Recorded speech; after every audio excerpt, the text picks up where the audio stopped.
I've just authored The Question of Non-Being, a Pragmatic Methodology of Casino Contingency, and the core chapters, from my perspective, are Hamlet's Question of Being, The Statue of Hermione, The Ethical Responsibility of Global Leadership, a Pragmatic Methodology of Modal Logic, a Parallax View of Business Organisation. So we have 3 sections, 19 chapters, so I hope everyone buys The Question of Non-Being, and I'll be reading a chapter of it very shortly.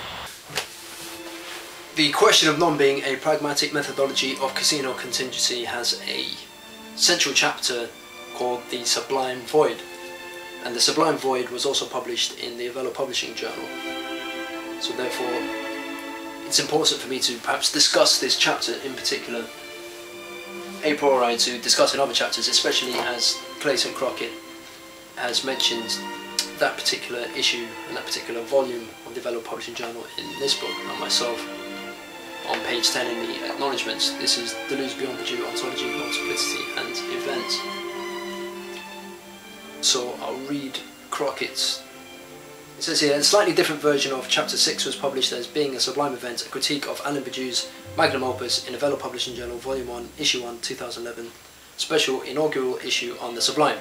Thanks to Jason Wakefield, Editor-in-Chief, for permission to publish. So I recommend buying this book. As well as The Question of Non-Being, a Pragmatic Methodology of Casino Contingency. But before getting into the particular chapter, The Sublime Void, I think I'll quote Nietzsche. Star friendship. We were friends and have become distant from one another, but this was right, and we do not want to conceal and obscure it from ourselves as if we had reason to feel ashamed. We are 2 ships, each of which has its goal and course. Our paths may cross so we may celebrate a feast together as we did, and then the good ships rested so quietly in one harbour and under one sun that it may have looked as if they had reached their goal, as if they had one goal, the same goal. But then the almighty force of our tasks drove us apart again into different seas and different sunny zones, and perhaps we shall never see each other again. Perhaps we shall meet again but fail to recognise each other. Our exposure to different seas and suns may have changed us. That we have to become estranged is the law above us. By the same token, we should also become more venerable for each other, and the memory of our former friendship perhaps more sacred.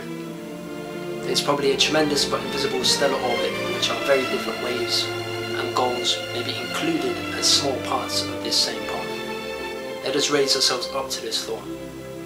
But our life is too short and our power of vision too small for us to be more than friends in this sense of this sublime possibility.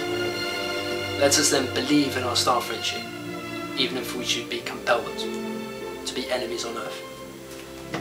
So the current call for papers we have at the moment is The Paradox of Nietzschean Atheism, a close philological reading of the rare manuscripts attributed to compiling the texts such as Plato's Dialogue Parmenides and Aristotle's Physics is lacking from Badiou in Being an Event. Remember, Nietzsche was a classical philologist. Badiou is meticulous in his referencing of the translations of the texts he is using, but he does not take into consideration the validity of the original manuscripts themselves.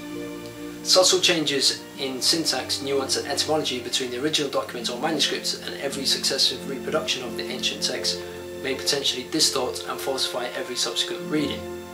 Greek phrases do permeate Badiou's Being an Event, but there is no sustained comparison between the copies of the nameless and forgotten Greek scribes who composed the original sources. The ambiguous origins and foundations of Badiou's entire discourse that are based on ancient Greek texts may perhaps invalidate all the hypotheses reached in his magnum opus. If the fundamental sources are corrupt, then a lot of the axiomatic formulae derived from the sources cannot be authentically validated. The actual author of On the Sublime is unknown, and approximately 1/3 of the codex is missing. Some scholars have wrongly attributed the treatise to Cassius Longinus and others to Dionysius. The number of persons of this name Dionysius in the history of Greek literature is vast, and there is no certainty that there is only one literary Longinus either. The origins of the concept of the sublime are ambiguous. A scholar embarking on a concrete analysis of the early papyri, parchments, manuscripts and extant books containing the concept would need much longer than the 18 years it took Edmund Castle to compile his lexicon in 1669. This is because texts are not fixed, to quote McKindry. They are fluid and mobile, not just at the time of writing, but in their production and publication. Now, Crockett's Deleuze beyond Badiou ontology, multiplicity and the events suggests that Badiou's philosophy is quasi-Kantian insofar as it is obsessed with the conditions of possibility for an event to occur, a pure eruption of novelty beyond being. My perspective diverges slightly from the quasi-Kantian reading of Badiou, but retains some of the mathematically sublime conclusion of Parmenides that all is one, as being event is punctured with logical connectors, relations linking variables, formulas connecting parentheses, braces, square brackets, quantified variables, free variables, assemblages of signs which strictly define rules, and the logical principle.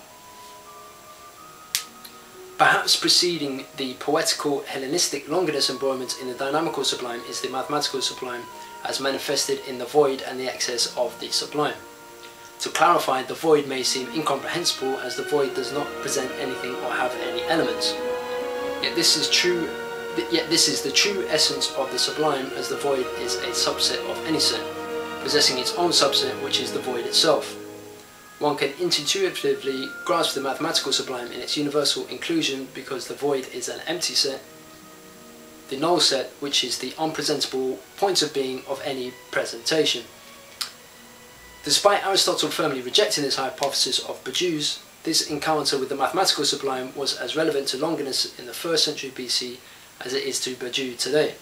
Aristotle refused to separate the void from that of the place, so in terms of invention, disputio, arrangement, style and presentation, illocutio, memory, and delivery, axio, there can be no unpresentable null set of the void presented because one cannot think in an empty place. Crockett's Being a Sublime Event, a critique of Alain Badiou's magnum opus, suggests on page 9 that this existence indicates the place of the void, which is the necessary constitution of an eventual site. An eventual site inaugurates a form of historicity. The concept of the sublime in its mathematical incarnation perhaps has a historicity which can be traced through a succession of textual events joined together like the relations linking variables and equations. This is embedded deeply and implicitly in the poetics of the lost pages of the treatises concerning sublimity.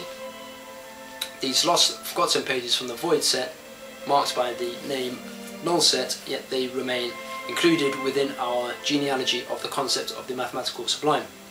The poetical aspect of this connection between the sublime null set and its genealogy is at the crux of this argument. The void is included in everything according to Badiou.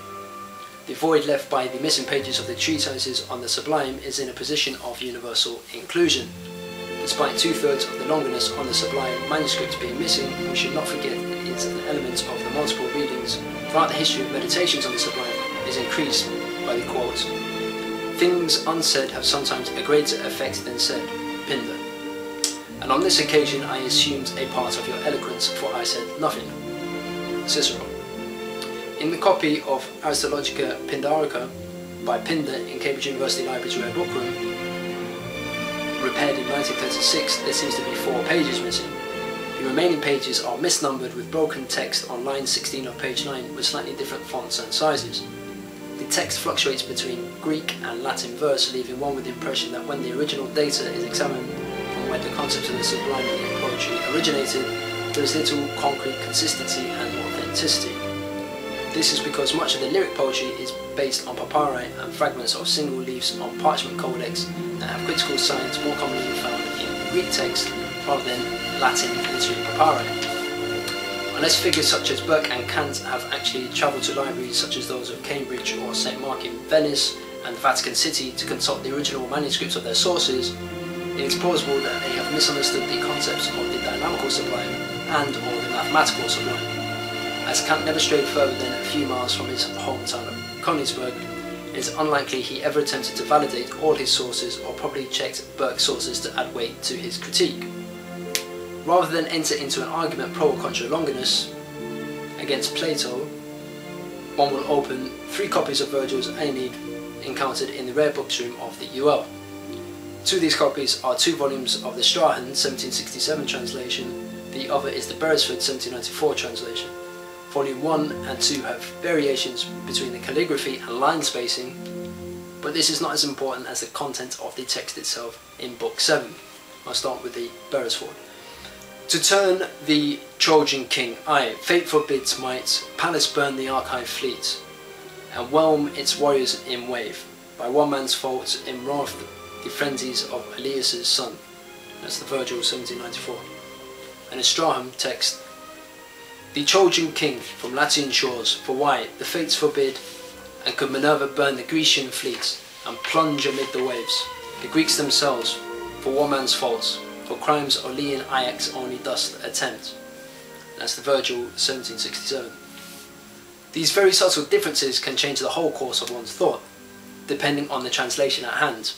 The several different versions of Longinus on the Sublime one encountered in the rare books room are a lot less subtle in their errata differences, but the principle remains the same when formulating a concrete aesthetic theory in Kant's case, or a mathematical theory in Bourdieu's case.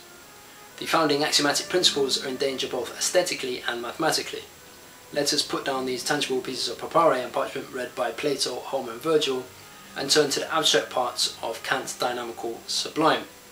It is here where empiricism is played off against transcendentalism, and a glimpse of Wordsworth's tranquil Sublime appears playing empiricism off against empiricism. Crockett argues that Kant is already conflating the dynamical Sublime with the mathematical Sublime in his discussion of the mathematical Sublime. I suggest that Wordsworth plays empiricism off empiricism. Kant's project is an epistemological one, even though he follows Aristotle's aesthetic configuration of forms. Beauty resides in the subject, not the object, even though it sounds like Kant is discussing the object in his distinctions between the quantitative sublime or the qualitative sublime and pure beauty rather than dependent beauty. As feminists, let us remember the importance of Dorothy Wordsworth's place in English literature. Even though she wrote almost no prose for publication, her journals show an intense understanding of the sublime in nature that rivals the poetry of her brother. And this is important because of the Wordsworth's connection with St John's College here in Cambridge University. Now, Columbia University Press is important where this book is published. Not because I'm mentioning it, but because there was a conference on the 30th of October 2013 honouring Edward Said with Judith Butler and Cornel West. And I had a great pleasure of meeting Judith Butler a few months ago, and prior to meeting Judith Butler I met Cornel West on 3 separate occasions, which were excellent. We were discussing literature, philosophy and politics and many other things which concern public intellectualism, which is what Edward Said was being honoured for at the conference at Columbia University. Obviously Barack Obama studied politics at Columbia University, so it's an extremely important institution, and it's something that not only Clayton Crockett supports, it's an institution which myself and Cornel West and Judith Butler all support. And obviously myself, in the question of not being a pragmatic methodology of casino contingency, have 2 very important chapters: Esther's narrative and challenging paradigms of phallococentrism, which are proto-feminist tracks, which are extremely important to feminism in New York. Obviously I wrote The Flexibility of Wittgenstein recently, which is centred around Sal Kripke's reading of Ludwig Wittgenstein, who is here at Trinity College for a long time under the tutorage of Bertrand Russell and also Frank Plumpton Ramsey at King's College. So therefore there's multiple connections between us, so it's extremely important that I get this information disseminated as quickly and thoroughly as possible. Now, when it comes to the Sublime is extremely important but slightly ambiguous. If we look at all of these inconsistencies and the errata and the differences between the same text, those 2 texts which I was comparing and juxtaposing earlier are exactly the same passages. I wasn't reading different passages, exactly the same passages, same pages, and you can see the differences. And this is something which certain philosophers like Immanuel Kant, even though he's a great logician and probably the first professor of philosophy in the Western tradition, he didn't travel to check his sources. However, now we have different things, like technologically in NASA, the Jet Propulsion Laboratory in California, where we can analyse and observe data from extremely far away voids, black holes. So therefore we have people here at Cambridge University, Stephen Hawking for example, analyses black holes, so he's doing a lot of sublime mathematical calculations and equations. So if I had Stephen Hawking with me now, he would support what I'm saying in terms of analysing sublime voids.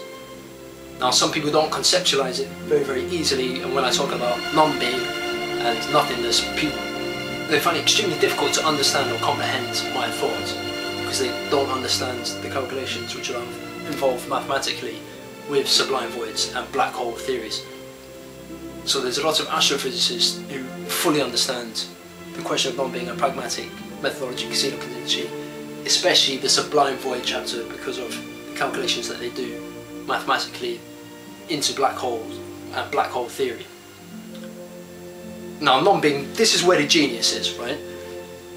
When there's a scientific breakthrough, a pioneering scientific breakthrough, and someone wins a Nobel Prize, for example in chemistry, or a Nobel Prize in physics, then what happens in a pioneering scientific discovery is an idea, a concept, has come from nothing or non-being into a state of being. So there's a transition between nothing or non-being into being. Now, some people who can't comprehend these novel ideas in the first place, they don't exist. So it's just nothingness, it's non-being. However, when the transition comes through validations in terms of proofs, equations, if I gave you a proof for a mathematical equation, from there you can have the validity, and you can say, right, this concept which was formerly in a state of non-being has moved into a state of being. So that's what the core first part of the question of non-being, a pragmatic methodology of casino contingency, is about. The question of non-being in itself, when you talk to astrophysicists like Sir Stephen Hawking, for example, they can tell you about pioneering movements in science which formerly didn't exist, especially in voids of space, when you're looking into dark matter and dark energy, where people have never analysed these things before, and we're still analysing different galaxies as we speak. The data takes a long time because of light years it takes to travel for us to process. We're always looking back into history, and that's extremely difficult for a lot of people to comprehend. So the first part of my book, the question of non-being, that is the question of non-being. The pragmatic methodology of casino contingency is more of a practical approach, pragmatism, what you'll find in Pittsburgh. So people like John McDowell, Bob Brandon. Here in Cambridge you'll find people like Simon Blackburn at Trinity College, well, emeritus professor at Trinity College, who are pragmatists. So that's the pragmatic part, and the casino contingency is one of my favourite chapters. There's the concluding chapter, Monte Carlo Casino, which is a very important chapter, and then there's the casino contingency chapter, which is quite provocative politically, because it talks about people like Alistair Usmanov